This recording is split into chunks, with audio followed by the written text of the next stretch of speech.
Bismillahirrahmanirrahim. Assalamualaikum warahmatullahi wabarakatuh. Perkenalkan, nama saya Azra Aini dengan NIM 21021500014, kelas A01, Prodi Arsitektur, Universitas Negeri Makassar. Pada kesempatan ini, izinkan saya menyampaikan materi saya yang berjudul Arsitektur Renaissance sebagai tugas untuk pemenuhan ujian tengah semester pada mata kuliah Sejarah Arsitektur Dunia. Baiklah, tanpa membuang waktu, mari kita masuk ke pembahasan.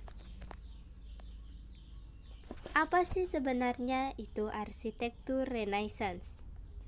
Nah, Renaissance merupakan salah satu gaya arsitektur paling ikonik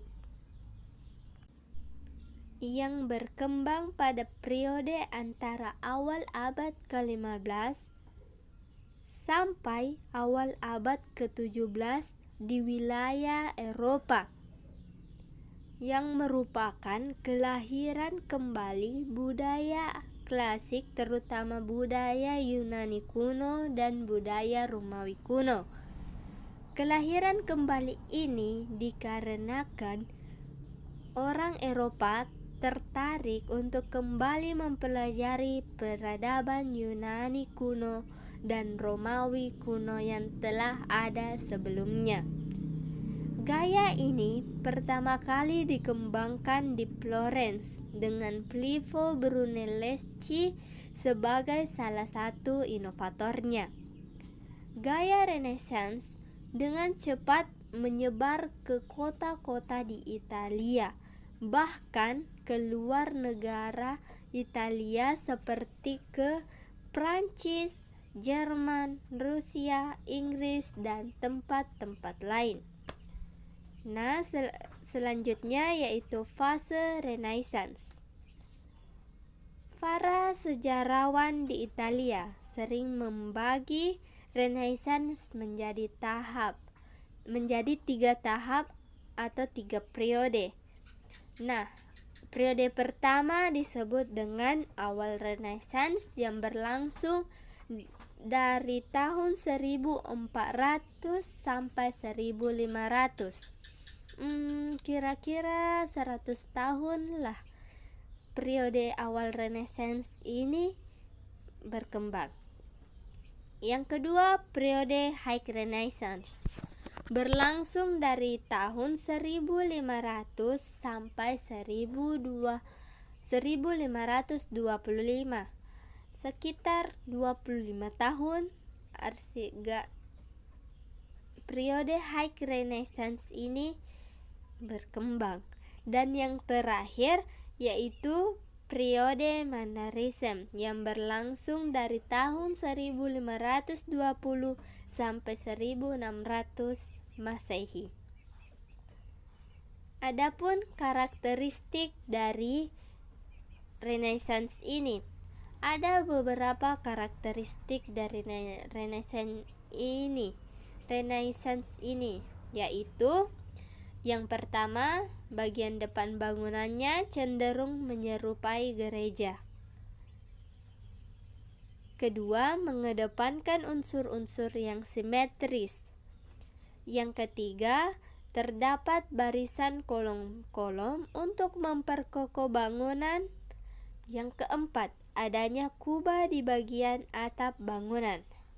Yang kelima, lengkungan bangunan Renaissance menggunakan arch atau lengkungan yang digunakan sebagai jalan penghubung antar ruangan.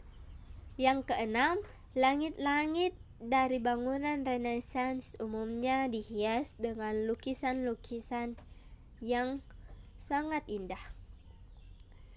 Yang ketujuh, pintu. Bagian pintu biasanya memiliki ambang persegi yang dapat dipasang pada lengkungan arch atau berbentuk persegi dengan tambahan pedimen di atasnya. Yang kedelapan, mirip dengan pintu, Jendela bangunan Renaissance biasanya dipasang pada lengkungan dan bentuknya mengikuti lengkungan tersebut, atau juga menggunakan pedimen. Karakteristik tembok atau dinding luar umumnya menggunakan batu dengan batu atau menggunakan bata aslar. Sedangkan karakteristik dinding dalam diplester dengan halus dan permukaannya dilapisi kapur. Untuk dinding dalam yang formal umumnya ditambahkan dekorasi berupa lukisan. Nah, ciri yang terakhir yaitu salah satu karakteristik dominan dalam arsitektur Renaissance adalah detailnya yang sangat kaya. Detail ini diambil dan dipelajari dari bangunan-bangunan Romawi kuno. Baiklah, pembahasan selanjutnya yaitu contoh bangunan dan dengan gaya Renaissance. Baiklah, contoh yang pertama yaitu Royal Site San Lorenzo de El Escorial. Nah, seperti ini dia penampakan dari Royal Site San Lorenzo de El Escorial. Nah, jadi bangunan apa sih sebenarnya itu Royal Site San Lorenzo de Escorial? Nah, situs kerajaan San Lorenzo de El Escorial yang umumnya dikenal dengan nama El Escorial adalah tempat tinggal bersejarah Raja Spanyol di kota yang terletak di San Lorenzo de El Escorial yang jaraknya sekitar 45 km atau 28 mil dari kota Madrid di Spanyol. Ini adalah salah satu situs kerajaan Spanyol dan berfungsi sebagai biara, basilika, istana kerajaan, panteon, perpustakaan, museum, universitas, sekolah, dan juga rumah sakit. Bangunan ini merupakan monumen arsitektur terpenting dari Renaissance Spanyol. Pembangunan El Escorial dimulai pada tahun 1563 dan berakhir pada tahun 1584. Sekitar 21 tahun waktu yang diperlukan untuk membangun bangunan ini, dengan Juan Bautista sebagai arsitek pertamanya. Nah, proyek ini digagas oleh Raja Philip II yang menginginkan sebuah bangunan dengan tujuan sebagai tempat pemakaman ayahnya, yaitu Kaisar Romawi Suci Charles V, yang terdiri dari dua kompleks arsitektur yaitu biara Hierominite dan istana. Kompleks bangunan memiliki 4 lantai utama dengan menara-menara besar di setiap sudutnya.